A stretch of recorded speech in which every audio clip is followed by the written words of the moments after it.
మీకు తెలుసా, శివరాత్రి 4 రకాలట. స్కంద పురాణం 4 రకాల శివరాత్రుల్ని పేర్కొనిందట. అందులో ఒకటి నిత్య శివరాత్రి. నిత్య శివరాత్రి అంటే ఏమిటో తెలుసుకుందాం. ప్రతి రాత్రి శివుని రాత్రిట. ఎందుకంటే అన్ని జీవులు ప్రతిరోజు చివరిలో నిద్రపోతాయట. హిందూ మతంలోని త్రిమూర్తుల్లోని అంటే బ్రహ్మ, విష్ణువు మరియు శివుడు నిద్ర బాధ్యతను వహిస్తాడట. బ్రహ్మ తెల్లవారుజామున ఆత్మలను మేల్కొల్పడానికి బాధ్యత వహిస్తాడట. విష్ణువు పగటిపూట వాటికి సంబంధిత విధులు మరియు కార్యకలాపాలను పరిరక్షిస్తాడట.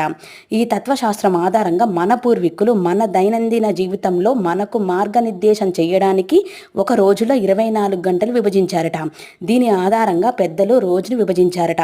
ఉదయం 4 గంటల నుండి ఉదయం 8 గంటల మధ్యలో సమయం బ్రహ్మదేవుని చురుకైన సమయమట.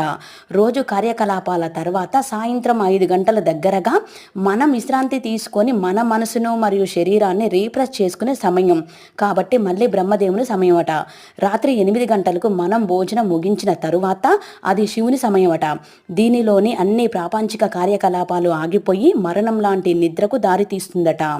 మనం పీల్చే గాలి శివం, నేల శివం, నింగి శివం, నీరు శివం, నిప్పు శివం, నువ్వు శివం, నేను శివం, మనిషి శివం, మనసు శివం. శివ శివ అని తలిచే ప్రతి క్షణం శివం. ఓం నమ శివాయ, ఓం నమ శివాయ.